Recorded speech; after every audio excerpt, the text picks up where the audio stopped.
Так, пришли мы к. Так, салям, джамагат. Кильдемали, короче, в магазин. До турецкого еще не доехал. Пройдусь, посмотрю здесь что почем. В Алди зашел, короче. Вот виноград. Почем и камбо? Блять, где ценник?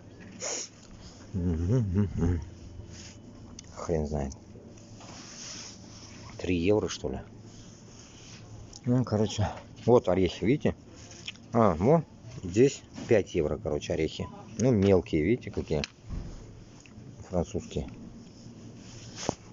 Мандарины 2,79. Это 5 килограмм. Блять, 5 евро. Яблоки. Короче говоря, то, что я хотел, винограда нету. А вот вчера в Ашане было. Вот так вот. Окей.